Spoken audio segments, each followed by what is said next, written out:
I, 35M, need to share something that has completely shattered my world. The truth I discovered has made me question everything I thought I knew about my family, especially my father Robert, 65M. For context, I grew up in an affluent family in Boston. My father Robert built a successful chain of high-end Italian restaurants that became a local institution. My mother Sarah, 62F, managed our household and attended various social events to maintain our family's status in the community. I also have a younger sister Emma, 30F, who was always our father's favorite. Growing up, my earliest memories are of spending time in my father's restaurant kitchens. I loved watching the chefs work, the energy of the kitchen, and the satisfaction on customers' faces when they enjoyed their meals. But my father never wanted me to be a chef. In his mind, I was born to be a businessman, to take over his empire and expand it further. My childhood was a series of business lessons and lectures about responsibility. While other kids went to summer camps, I spent my summers learning about profit margins and inventory management. My father controlled every aspect of my life, my education, my hobbies, even my friends. He only approved of children from other business families, saying I needed to build the right connections for my future. The tension between us started when I was in high school. I joined the culinary club instead of the business club he wanted me to join. He was furious, saying I was wasting my time learning to cook when I should be learning to manage people who cook. Our relationship became increasingly strained as I insisted on pursuing my own path. Against his wishes, I applied to culinary school after high school. When I got accepted, he refused to pay for it, thinking it would force me to attend business school instead. But I had been preparing for this. I had saved money from summer jobs and applied for scholarships and loans. His face when I told him I didn't need his money is something I'll never forget. He looked at me like I had betrayed him. The years in culinary school were tough but rewarding. I worked multiple jobs to support myself, often pulling 16-hour days between classes, work, and studying. My father used this as ammunition, constantly telling family members how I was struggling while Emma was thriving in business school, fully paid for by him, of course. After graduation, I started working my way up in various restaurants. I wanted to learn every aspect of running a restaurant, not just the cooking. I worked as a dishwasher, line cook, sous chef, and eventually head chef. Every position taught me something valuable. During this time, I met Lisa, 33F, who was working as a server while pursuing her MBA part-time. Lisa was everything my father would hate: independent, ambitious, and from a middle-class background. We connected instantly over our shared love of food and determination to succeed on our own terms. When I introduced her to my family, my father's disapproval was immediate. He took me aside and said I could do better than a server, that I needed someone from our social circle who would understand our family's position.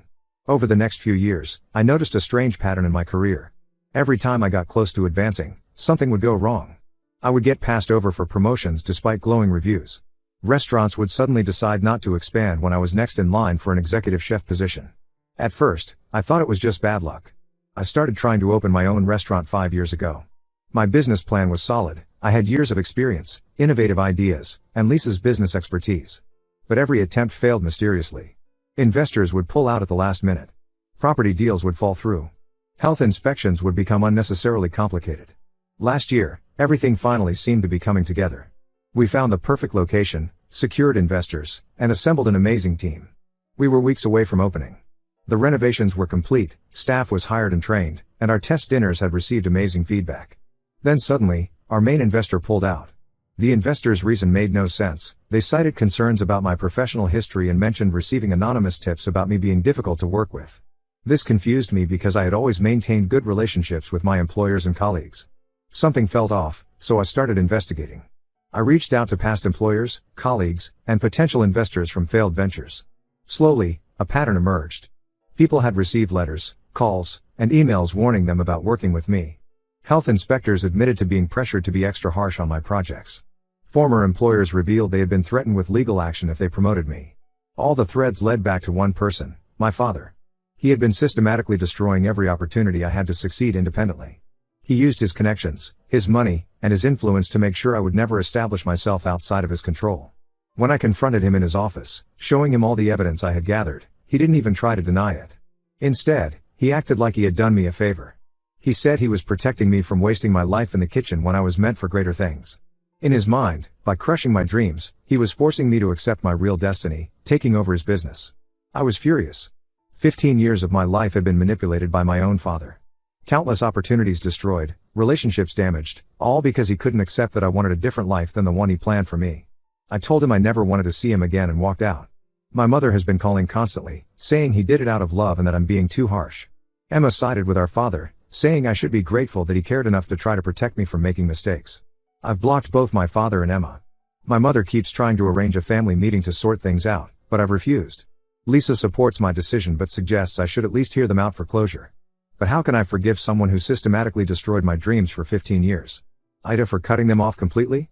Update 1. The past 2 weeks have been absolute chaos. After my last post, things spiraled in ways I never expected. I thought cutting contact with my father and Emma would give me some peace, but instead, it sparked a family war that exposed even darker secrets. Initially, my father tried to downplay everything. He started calling family members, telling them I was having some sort of breakdown due to business stress. He painted himself as a concerned father who only tried to guide his confused son. Emma joined in, telling everyone how I was being dramatic and ungrateful. They crafted this narrative that I was just bitter about my failed restaurant ventures and was blaming my father for my own failures. Most of our extended family believed them at first. I started getting calls and messages from relatives telling me to apologize to my father and stop embarrassing the family. Some even suggested I needed professional help. My cousins stopped talking to me, and I was uninvited for my niece's baptism. It felt like my entire family was turning against me. But then something unexpected happened. My mother's sister, Aunt Janet, 58F, called me late one night. She was crying and asked if we could meet in person. I was hesitant at first, thinking she was just another relative trying to convince me to reconcile with my father. But something in her voice made me agree. When we met at a small cafe far from our usual family spots, Janet told me about my cousin Mark, 40M. Mark had been the golden child of our extended family, smart, hardworking, and successful. He had worked in my father's restaurants during college and learned the business from the ground up. Everyone expected him to open his own restaurant someday. But 10 years ago, Mark suddenly moved to Australia. The family story was that he had a mental breakdown from work stress and needed a fresh start. Janet revealed the truth. Mark had tried to open his own restaurant in a neighboring city. He had everything planned perfectly and had even secured funding from investors outside our father's circle of influence. 3 months before the opening, everything fell apart. Health inspections failed mysteriously, permits were denied, and investors pulled out. Mark lost everything, including his life savings. He became depressed and distant. It was only years later that he told Janet the truth. He had discovered that my father was behind everything. Janet helped me get in touch with Mark. When we video called, it was like looking into a mirror of my own experience. Mark had kept everything, emails from scared-off investors, letters from lawyers, and even recordings of conversations with people my father had paid off. He had been gathering evidence for years, hoping to expose my father someday but afraid of the consequences. The most devastating revelation came when I confronted my mother with this information. I expected her to be shocked, but instead, she broke down and admitted she had known about everything, not just what happened to me, but to Mark as well. She showed me a hidden diary where she had documented my father's schemes over the years. My mother revealed that my father's controlling behavior wasn't limited to business. He had threatened to leave her penniless if she ever went against his wishes. She had spent years watching him destroy people's lives while feeling powerless to stop him. Her compliance was bought with luxury and security, but it had eaten away at her conscience. Emma's reaction to all this was the most surprising. When I tried to show her the evidence, she became defensive and angry. She accused me of trying to ruin our family and threatened to sue me if I didn't drop everything. Her reaction seemed extreme until my mother revealed another secret. Emma's supposedly successful interior design business was a sham. My father had been secretly funding Emma's entire life. Her design business was just a front to launder money from his restaurants. The high-end clients she claimed to have were all connected to my father. Her apartment, car, vacations, everything was paid for by him. She wasn't defending him out of loyalty, she was protecting her lifestyle. I shared Mark's evidence with some family members who had been criticizing me. The response was immediate. Many apologized and shared their own stories of how my father had manipulated or threatened them over the years.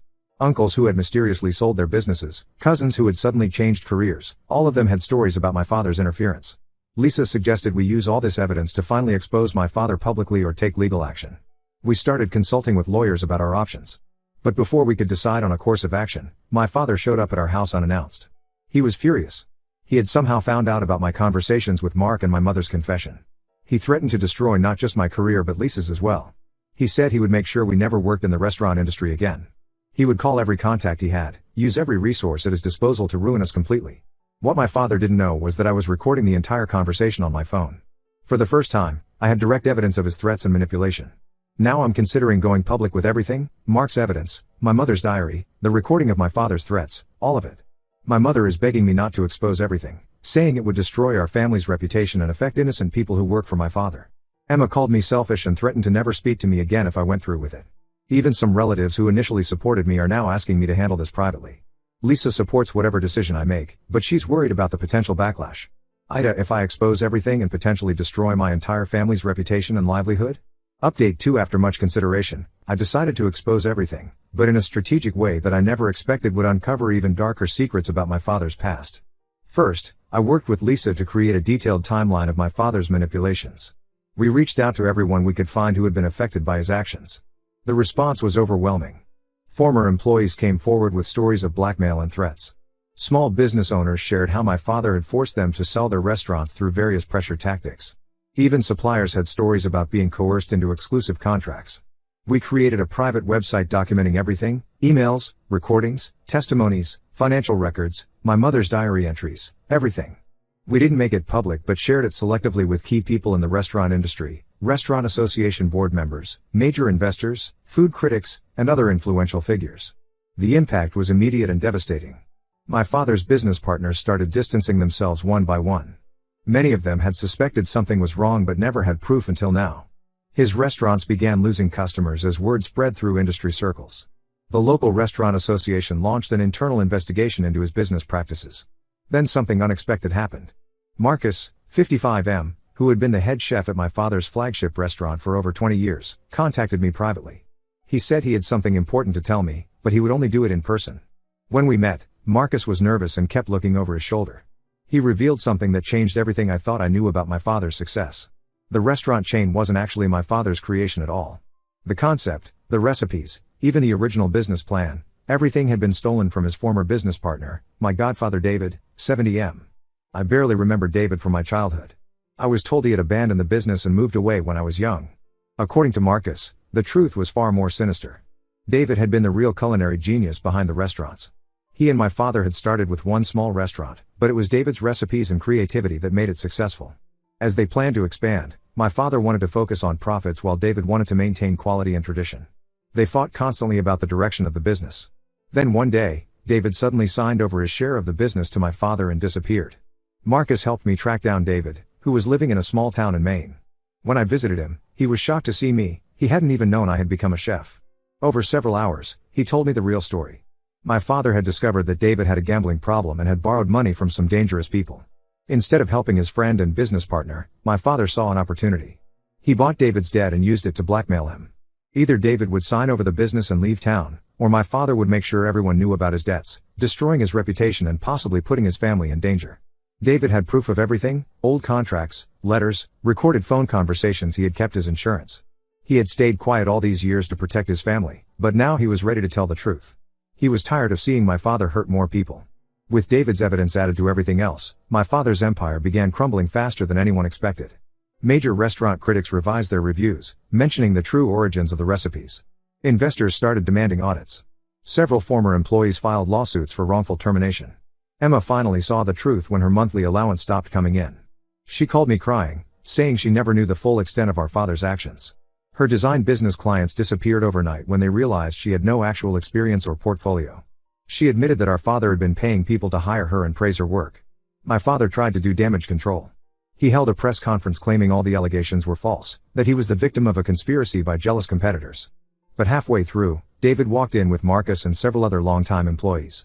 They were all ready to testify about what they had witnessed over the years. The local papers started investigating my father's business practices. They uncovered even more scandals: health code violations that had been covered up, taxes that had been evaded, employees who had been paid under the table.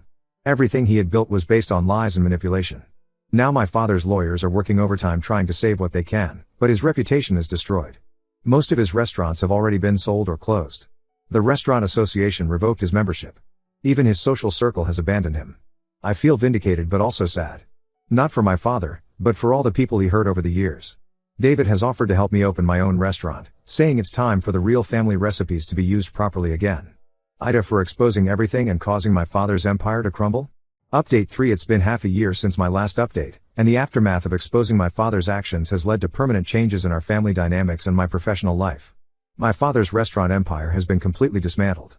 The restaurants were sold off one by one to pay for legal settlements and mounting debts. Most were bought by local restaurant owners who had previously been driven out of business by my father. Some of them reached out to me, sharing stories about how my father had systematically forced them to sell their family businesses to him over the years. The divorce between my parents has been messy. After everything came to light, my mother finally found the courage to leave him. She had hidden away evidence of his schemes for years, and now she's using it to ensure he can't hide any assets during the divorce. She moved in with Aunt Janet and is slowly learning to live independently. She's been seeing a counselor and is starting to understand how toxic her marriage was. Emma's situation has been particularly difficult. Without our father's financial support, she lost everything: her fake business, her luxury apartment, her car, even her social circle. She had to move to a small studio apartment and take an entry-level job at a real interior design firm. The transition from her fabricated success to actual work has been harsh. She reached out to me recently, crying about how she never knew the full extent of our father's manipulation. She apologized for not believing me and admitted that she had been willfully blind because she didn't want to lose her comfortable lifestyle. While I accepted her apology, our relationship remained strained. Years of her acting superior and dismissing my struggles can't be erased with one apology. The most significant change has been in my professional life. David, my godfather, has become a mentor and father figure to me. He's been teaching me the original family recipes that my father stole, sharing stories about how each dish was developed. Working with him has helped me understand where my passion for cooking really came from. It wasn't rebellion against my father, but rather an unconscious connection to David's influence in my early years. With David's guidance and support from others in the industry who want to make amends, we're opening a new restaurant next month. We've named it Verità, Italian for truth. The menu will feature David's original recipes, properly credited this time. The response from the local restaurant community has been overwhelming, with many offering help and resources. My father made one last attempt to insert himself back into my life. He showed up at the construction site of Verità, looking nothing like the powerful man I remembered. He was crying, saying he had lost everything and finally understood his mistakes. He begged for another chance, promising to make things right. But some things can't be fixed. I told him that he hadn't lost everything. He had thrown it all away, piece by piece, every time he chose manipulation and control over love and support. I asked him to leave and never come back. The security team we hired, knowing he might try something like this, escorted him out. The biggest news is that Lisa and I are expecting our first child, a boy. Some family members have suggested that I should let my father meet his grandson, saying he deserves a chance to be a grandfather even if he failed as a father. But I've made my decision. My father will never meet my child. I won't risk him poisoning another generation with his manipulation and lies. David will be my son's grandfather figure. He's already talking about teaching him how to make pasta from scratch when he's older. Lisa's parents, who have been incredibly supportive through everything, will be the loving grandparents my child deserves. Some people say I'm being too harsh, that family is family. But I've learned that real family isn't about blood, it's about trust, respect, and genuine love. I've found my real family in Lisa, David, and the people who stood by me through everything. Sometimes cutting ties isn't about revenge or punishment, it's about protecting yourself and your loved ones from toxic influences. My father once told me that legacy was everything. He was right, but not in the way he meant. I'm building my own legacy now, one based on truth and integrity rather than lies and manipulation. That's the inheritance I want to pass on to my child.